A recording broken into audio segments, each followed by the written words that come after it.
En la galería de los grandes líderes de la historia, donde abundan las coronas de oro, las armaduras relucientes y los cetros de marfil, emerge una figura radicalmente distinta, la imagen de un hombre anciano y delgado, vestido con una simple túnica blanca, apoyado en un bastón de bambú y con frecuencia caminando descalzo sobre la tierra.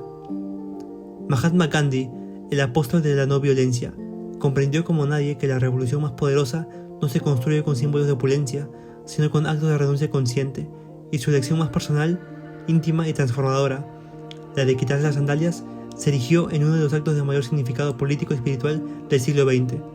Esta es la historia épica de cómo un par de humildes sandalias y el coraje de caminar descalzo ayudaron a liderar a una nación entera y dejaron una huella imborrable en la conciencia global. Prepárese por un viaje que atraviesa la historia, la política y la espiritualidad, un paso a la vez.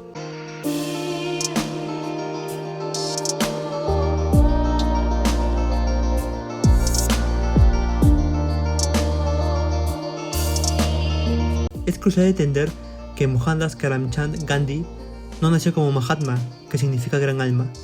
En sus años como joven abogado, formado en Londres y ejerciendo en Sudáfrica, vestía trajes impecables de corte británico, calzado europeo de cuero refinado y adoptaba las convenciones occidentales. Su transformación no fue instantánea, sino un proceso meticuloso, deliberado y profundamente simbólico. A medida que profundizaba en su lucha por los derechos de los indios en Sudáfrica y luego en la India misma, comenzó a adoptar conscientemente el estilo de vida de los más marginados. Su vestimenta se convirtió en un mensaje, en un manifiesto textil. El khadi, la tela casera hilada a mano en la rueca, era mucho más que una prenda.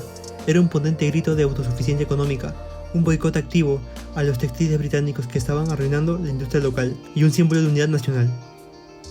Sus elecciones de calzado siguieron la misma filosofía de coherencia radical. Gandhi prefería unas sencillas chapals, las sandalias tradicionales indias de cuero con una suela plana y correas, fabricadas por artesanos locales. Eran prácticas humildes, accesibles y sobre todo autóctonas. Pero su protesta más profunda y radical iba más allá de la simple elección de calzado indígena. En incontables ocasiones, durante sus ayunos espirituales, sus sesiones de oración y sus masivos actos de desobediencia civil, Gandhi realizaba el acto deliberado de quitarse las sandalias y caminar descalzo. Este gesto aparentemente simple estaba cargado de capas de significado. Era una muestra de máximo respeto hacia los lugares sagrados y las tierras de cultivo, pero también una nivelación social poderosa e igualitaria.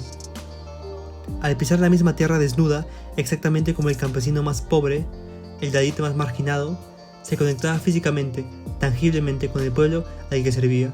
Encarnaba la pureza, la vulnerabilidad y la autenticidad absoluta de su causa.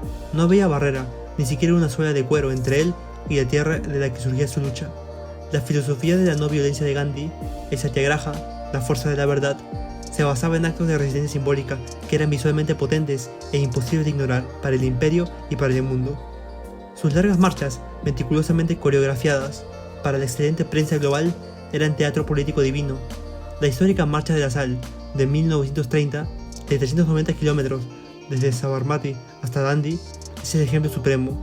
En esa caminata épica, sus pies, a veces calzados con unas sencillas sandalias, pero a menudo descalzos sobre el terreno áspero, pedregoso y ardiente, se convirtieron en el emblema vivo de la determinación inquebrantable pero pacífica de la India.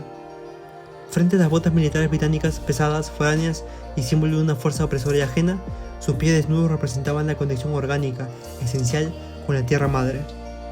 Y la resistencia moral que no podía ser aplastada porque no se basaba en la violencia, sino en la verdad. Cada paso que daba era una declaración silenciosa, pero elocuente. Pertenezco a esta tierra, soy uno con los más humildes de sus hijos y caminaré hacia mi libertad con dignidad inquebrantable, pero sin violencia. El calzado o su ausencia deliberada era tan crucial para su protesta estratégica como sus discursos o sus escritos.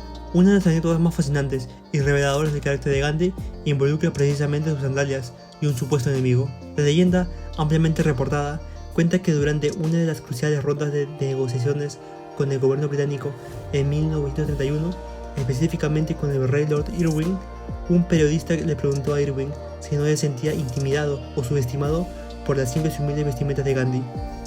La respuesta de Irwin, se dice, fue de inesperado respeto. Al enterarse de este comentario y en un gesto de extraordinaria generosidad, confianza y grandeza moral, Gandhi se quitó sus sandalias y las regaló al virrey, diciendo algo parecido a: quien no es mi enemigo es mi amigo.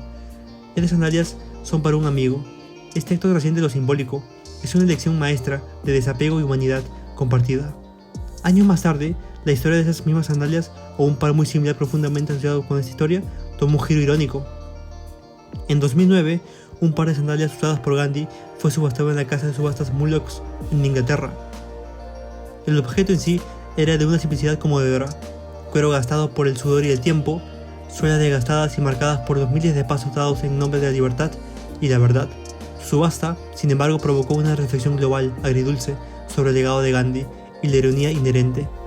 Un símbolo máximo de antimaterialismo y desapego era comerciado en el mercado abierto por una suma significativa, 19.000 libras esterlinas. La paradoja era palpable. Afortunadamente la historia tuvo un final poético. Un empresario indio, Kalyanji Jana, las compró con el único y noble propósito de devolverlas a la India, asegurando que ese trozo tangible de su herencia regresara a casa, donde pertenecía. El legado de Gandhi y su elección de calzado es profundo, perdurable e universal. Sus sandalias se exhiben hoy en museos y memoriales, no como un trofeo de conquistador, sino como una reliquia secular de una filosofía de la resistencia pacífica que cambió el mundo para siempre. Inspiraron directamente a generaciones de gigantes de los derechos civiles, desde Martin Luther King en Estados Unidos hasta Nelson Mandela en Sudáfrica, demostrando de manera tangible que el poder real no reside en la fuerza bruta, la opulencia o la coerción, sino en la convicción moral inquebrantable, la autodisciplina férrea y el coraje de la vulnerabilidad. En nuestro mundo contemporáneo, obsesionado con el consumo voraz, la ostentación material y la imagen superficial, la imagen de las sandalias gastadas modestas sigue siendo un recordatorio potentísimo y un desafío incómodo. Nos interpela directamente. La verdadera fuerza, el liderazgo auténtico, puede venir de la simplicidad voluntaria, la coherencia ética y el servicio desinteresado. Nos pregunta cada uno de nosotros: ¿por qué estamos tan apegados a nuestros símbolos de estatus? ¿Qué estamos realmente dispuestos a dejar atrás, a renunciar para avanzar con integridad hacia nuestras convicciones más profundas? Las sandalias de Gandhi no eran, en última instancia, un simple par de zapatos.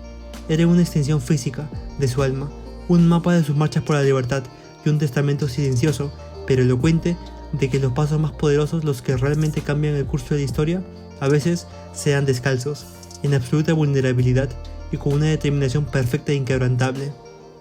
La historia de las sandalias de Gandhi trasciende por completo el objeto material en sí. Nos habla, sobre todo, del poder abrumador de la coherencia radical. Gandhi no predicaba la pobreza y la humildad desde un palacio.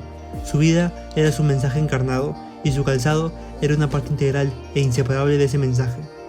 La subasta de sus sandalias, décadas después de su muerte, demostró de manera elocuente que el mundo aún anhela poseer, aunque sea simbólicamente, un fragmento de su integridad absoluta, incluso cuando no siempre logramos comprender toda su profundidad. Al final, la lección perdurable no es literalmente que debamos caminar descalzos por el mundo, sino que debemos elegir de manera consciente y valiente el camino que recorremos, y sobre todo, cómo decidimos recorrerlo. Las sandalias de Gandhi nos recuerdan que la huella más duradera, la que realmente importa, no es la que dejamos temporalmente en el suelo, sino la que dejamos de manera indeleble en las páginas de la historia, y, lo que es más importante, en la conciencia colectiva de la humanidad. Un hombre delgado, con un bastón de bambú y unas simples chapals, demostró al mundo que para derribar el imperio más poderoso de su tiempo, a veces solo se necesita el poder abrumador de la verdad y el valor inquebrantable para caminar hacia ella, un paso humilde y decidido a la vez. Si el video te gustó, dale like, compártelo y suscríbete al canal para más contenido como este, y déjame en los comentarios: ¿conocías esto sobre Gandhi? ¿Te gustaría que habláramos de otros hechos o figuras de cultura en general y su curiosidad respecto a sus calzados? Esto es Pisadas Perfectas. Esta fue una historia que cabe en un zapato, pero deja una huella inmensa en la historia. Nos vemos en el próximo video. Adiós.